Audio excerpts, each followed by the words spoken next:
पश्चिम बंगाल में शिक्षक भर्ती घोटाले मामले में केंद्रीय जांच एजेंसी प्रवर्तन निदेशालय की जांच में लगातार चौंकाने वाले खुलासे हो रहे हैं। गिरफ्तारी के बाद पार्थ चटर्जी की मुश्किलें कम होने का नाम नहीं ले रही। पश्चिम बंगाल शिक्षक भर्ती घोटाले मामले में गिरफ्तार टीएमसी नेता और ममता सरकार में मंत्री पार्थ चटर्जी को सभी पदों से हटा दिया है। मुख्यमंत्री ममता बनर्जी ने कैबिनेट बैठक के बाद पार्थ को मंत्री समेत पार्टी के सभी पदों से हटा दिया है। तृणमूल कांग्रेस के वरिष्ठ नेता और राज्य के उद्योग मंत्री पार्थ चटर्जी की गिरफ्तारी के बाद से टीएमसी के अन्य नेता केंद्रीय एजेंसियों की जांच के घेरे में हैं, जिसमें प्रभारी मंत्री पीडब्ल्यूडी मलय घटक, तृणमूल कांग्रेस के जिला अध्यक्ष अनुव्रत मंडल, राज्य के शिक्षा मंत्री परेश अधिकारी, टीएमसी विधायक माणिक भट्टाचार्य और पश्चिम बंगाल के शिक्षा सचिव मनीष जैन शामिल हैं। शिक्षा घोटाले में राज्य के शिक्षा मंत्री परेश अधिकारी से पहले भी पूछताछ की जा चुकी है। वहीं एसएससी घोटाले में माणिक भट्टाचार्य से भी एक दिन पहले पूछताछ की गई थी। ईडी ने पूछताछ के दौरान जब पार्थ चटर्जी से कहा कि तुम्हें मंत्री पद और पार्टी से हटाया जा रहा है, तो पार्थ चटर्जी गुस्सा गए और कहने लगे कि हमने कोई गलत काम नहीं किया है, हमने जो भी किया वो पार्टी के लिए किया है। अगर हमारे साथ कुछ बुरा हुआ तो हम किसी को नहीं छोड़ेंगे। वहीं पश्चिम बंगाल शिक्षक भर्ती घोटाले मामले में प्रवर्तन निदेशालय का एक्शन लगातार जारी है। ईडी की 4 टीमें आज भी पार्थ चटर्जी और अर्पिता मुखर्जी की अलग अलग संपत्तियों में छापेमारी करने के लिए पहुंची। दोनों के ठिकानों पर ईडी लगातार छापेमारी कर रही है। एक्ट्रेस और पार्थ की करीबी अर्पिता के 2 घरों से अब तक 55 करोड़ रुपए कैश ईडी को मिल चुका है। अर्पिता मुखर्जी के एक और घर की तलाशी प्रवर्तन निदेशालय ने शुरू कर दी है। ईडी अधिकारी केंद्रीय बल के जवानों के साथ अर्पिता मुखर्जी के चिनार्क पार्क फ्लैट पर पहुंचे थे। बता दें 23 जुलाई की रात को ईडी की टीम ने एक्ट्रेस अर्पिता मुखर्जी के फ्लैट में छापेमारी की और 21 लाख रुपए कैश बरामद किया, जिसमें 2,000 और 500 के नोट के बंडल शामिल थे। 20 मोबाइल के साथ 50 लाख की ज्वेलरी भी जांच एजेंसी ने बरामद की है। 60 लाख की विदेशी करेंसी भी पार्थ चटर्जी के करीबी के घर से बरामद हुई है। तब से ईडी का शिकंजा लगातार जारी है।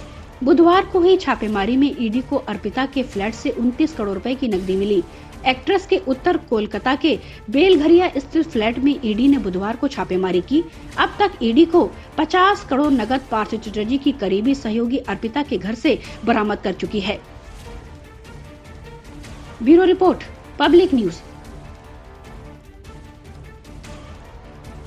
लोकसभा चुनाव 2024 की तैयारियों में जुटी भारतीय जनता पार्टी उत्तर प्रदेश में अपने सबसे मजबूत दुर्ग बुंदेलखंड क्षेत्र के चित्रकूट में प्रशिक्षण शिविर आयोजित कर रही है।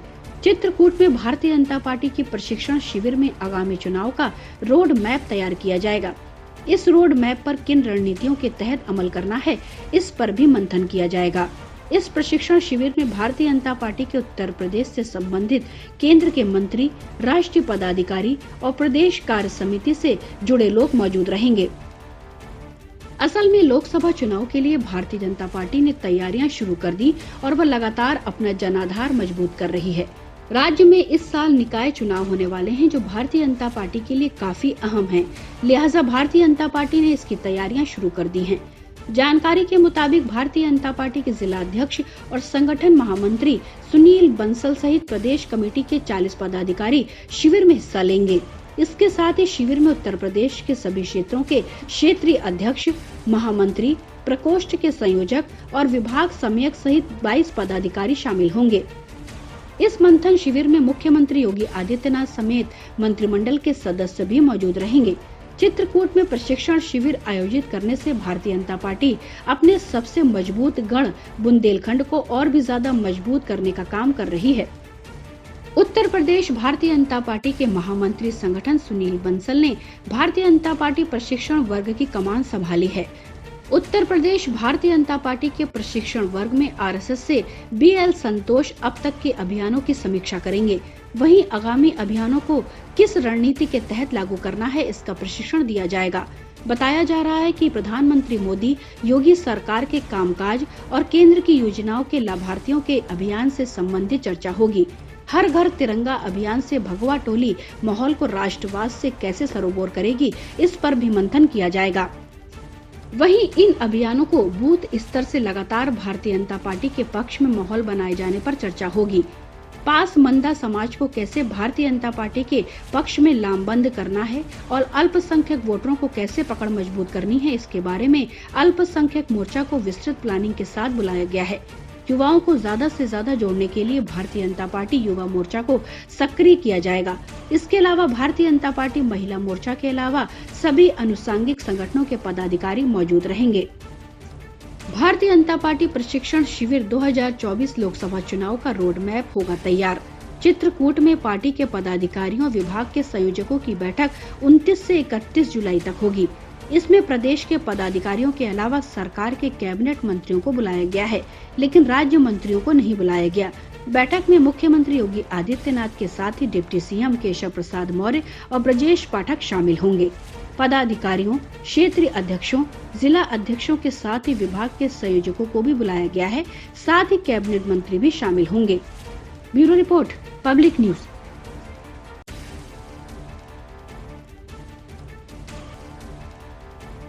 छत्तीसगढ़ में सत्तारूढ़ कांग्रेस पार्टी के एक विधायक के खिलाफ दुर्ग जिला न्यायालय ने धोखाधड़ी का केस दर्ज करने का आदेश दिया है। अदालत के आदेश के बाद विधायक के खिलाफ कोर्ट में एफआईआर दर्ज किया गया है। विधायक पर लाभ के दोहरे पद में रहने और एक महिला को गौरव इंस्टीट्यूट का मेंबर एवं डायरेक्टर बनवाने का लालच देकर 23.25 लाख रुपए ठगी का आरोप है। पुलिस द्वारा एफआईआर दर्ज नहीं करने के बाद कोर्ट में परिवाद दायर किया गया था। न्यायिक मजिस्ट्रेट प्रथम श्रेणी दुर्ग अमृता दिनेश मिश्रा की अदालत में मामले की सुनवाई हुई। इसके बाद न्यायालय ने धारा 420 के तहत अपराध करने का आदेश दिया है। कोर्ट के आदेश के बाद सियासी गलियारों में हड़कंप मच गया है। मिली जानकारी के मुताबिक धमतरी जिले के सिहावा से विधायक लक्ष्मी ध्रुव के खिलाफ कोर्ट ने अपराध दर्ज करने का आदेश दिया है। लक्ष्मी ध्रुव भिलाई के पुरई उतई स्थित गर्व इंस्टीट्यूट ऑफ मैनेजमेंट एवं टेक्नोलॉजी संस्थान की अध्यक्ष थी। वह 2010 से 2018 तक इस पद पर रही। उन्होंने प्रगति महिला गोंडवाना समाज की सदस्य सेक्टर 7 भिलाई निवासी पूर्णिमा ठाकुर को गर्व इंस्टीट्यूट ऑफ मैनेजमेंट एवं टेक्नोलॉजी संस्थान में सदस्य और उसके बाद डायरेक्टर बनाने का लालच दिया। लक्ष्मी ध्रुव ने पूर्णिमा ठाकुर से 23.25 लाख रुपए की डिमांड की थी। पूर्णिमा ठाकुर ने किस्तों में संस्थान के खाते में पैसे ट्रांसफर भी कर दिए। पूर्णिमा ठाकुर 2010 से 2013 तक संस्था में रही। उन्होंने 1300 रुपये प्रतिमाह पेट्रोल भत्ता। 2013 में लक्ष्मी ध्रुव ने पूर्णिमा ठाकुर को यह कहते हुए निकाल दिया कि संस्था की आर्थिक स्थिति ठीक नहीं है। रुपए लाभांश के साथ लौटाने की बात भी कही गई थी। विधायिका और पूर्णिमा ठाकुर दोनों महिला गोंडवाना समाज के सदस्य हैं, इसलिए समाज के समारोह, मीटिंग आदि कार्यक्रम में आना जाना होता है। आवेदिका के दायर याचिका के अनुसार विधायक लक्ष्मी ध्रुव ने स्वयं को गौरव इंस्टीट्यूट ऑफ टेक्नोलॉजी पुरई का अध्यक्ष बताया था और पूर्णिमा ठाकुर से अलग अलग चेक एवं नकद के माध्यम से साल 2010 से 23,50,000 रुपये जमा कराए हैं। विधायिका ने पूर्णिमा को भरोसा दिलाते हुए कहा था कि समय समय पर इसका लाभांश मिलने और बाद में नियमित वेतन भत्ता मिलेगा और उसे डायरेक्टर भी बनाया जाएगा।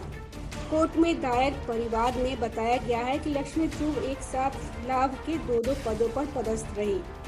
गर्व इंस्टीट्यूट ऑफ मैनेजमेंट एवं टेक्नोलॉजी संस्थान में अध्यक्ष रहने के दौरान ही वे शासकीय विश्वनाथ यादव तामस्कर स्नातकोत्तर स्वर्गीय शासकीय महाविद्यालय दुर्ग असिस्टेंट प्रोफेसर के पद पर कार्यरत रही। लक्ष्मी ध्रुव दोनों जगहों से ही लाभ लेती रही। परिवाद में यह भी आरोप लगाया है कि लक्ष्मी ध्रुव ने सिहावा विधानसभा से 2018 में चुनाव जीता और विधायक बनी। इसके बाद भी गर्व इंस्टीट्यूट की चेयरपर्सन के रूप में कार्य करती रही।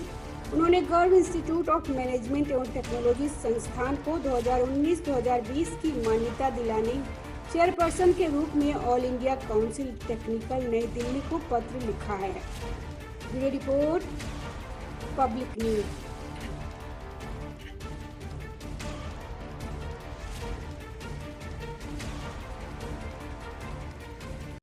करोड़ों रुपए के शिक्षक भर्ती घोटाले मामले में प्रवर्तन निदेशालय ने पश्चिम बंगाल के कैबिनेट मंत्री पार्थ चटर्जी को गिरफ्तार कर लिया है। तृणमूल कांग्रेस ने भले ही पार्टी नेता पार्थ चटर्जी से पर्याप्त दूरी बना ली हो, इसके बावजूद ऐसा लगता है कि उनके लिए ममता बनर्जी सांत्वना का एकमात्र और आखिरी स्रोत बनी हुई है। हालांकि दूसरी ओर यह भी साफ है कि तृणमूल सुप्रीमो ने इस मामले के घटनाक्रम से खुद को अलग कर लिया है। पार्थ चटर्जी की गिरफ्तारी के 5 दिन बाद आखिरकार ममता बनर्जी को उन पर कार्रवाई करनी पड़ी। पार्थ की सहयोगी अर्पिता के घर से मिला रुपयों का ढेर और सोने की तस्वीरें सोशल मीडिया पर तैर रही है। इससे टीएमसी की छवि को भी बड़ा धक्का लगा है। ईडी ने आज अर्पिता के चौथे ठिकाने पर छापेमारी की। एक दिन पहले ही टीएमसी ने कहा था कि आरोपों की वजह से पार्थ को पद से हटाने की क्या जरूरत है। हालांकि एक ही दिन में स्थितियां बदल गई और पार्थ को न सिर्फ मंत्री पद से हटाया गया बल्कि पार्टी से भी निलंबित कर दिया गया है। जानकारों का कहना है कि एक दिन पहले ही मिथुन चक्रवर्ती के दावे से भी पार्टी नेतृत्व में टूट का डर समा गया। इसके अलावा पार्टी के कुछ विधायकों ने पार्थ को निकालने की वकालत भी की, तो नेतृत्व ने कार्रवाई करना ही ठीक समझा। मुख्यमंत्री ममता बनर्जी ने जब पार्थ को लेकर चुप्पी तोड़ी थी तो खुद को लेकर भी काफी सफाई दी थी। उन्होंने कहा था कि हमेशा राजनीति ईमानदारी से की है, यहाँ तक कि वह सैलरी भी नहीं लेती है। उन्होंने यह भी कहा था कि अगर पार्थ चटर्जी के वाकये से उन्हें बहुत चोट पहुंची है, मंत्री की छवि से खुद को दूर रखने और पार्टी की छवि बचाने के लिए ममता बनर्जी को पार्थ चटर्जी पर एक्शन लेना पड़ा। पार्थ चटर्जी पार्टी के महासचिव थे। इसके अलावा वह अनुशासन समिति के भी सदस्य थे। ऐसे में पार्थ चटर्जी पर कार्रवाई न करने से डर था कि कहीं जिला स्तर पर पार्टी के कार्यकर्ताओं के मन में भी भ्रम न पैदा हो। ममता बनर्जी को कार्यकर्ताओं की नाराजगी का भी डर था। वहीं पार्थ चटर्जी को बर्खास्त करने के बाद राज्य में मंत्रिमंडल में फेरबदल का भी रास्ता बन गया है। राज्य में इतना बड़ा घोटाला और मुख्यमंत्री को इसको कानो कान खबर नहीं हुई, यह एक बड़ा सवाल है। जब पार्थ की गिरफ्तारी हो ही गई तो ममता बनर्जी के लिए यह भी जरूरी था कि वह इस घोटाले से दूरी बनाए। वहीं पार्थ की सहयोगी अर्पिता मुखर्जी अपने बयान से कई अन्य लोगों को भी लपेट सकती है। ऐसे में सही समय से पार्थ और अर्पिता से किनारा कसने में नहीं पार्टी की भलाई दिखाई दी। मिथुन चक्रवर्ती ने एक दिन पहले ही दावा किया था कि टीएमसी के 38 विधायकों से उनके अच्छे संबंध हैं। वहीं 21 विधायक उनसे सीधे संपर्क में हैं। दूसरी तरफ अभिषेक बनर्जी भी इस मामले को लेकर मुखर थे। ऐसे में मुख्यमंत्री पर पार्थ को निकालने का दबाव बढ़ता जा रहा था। Bureau report, public news.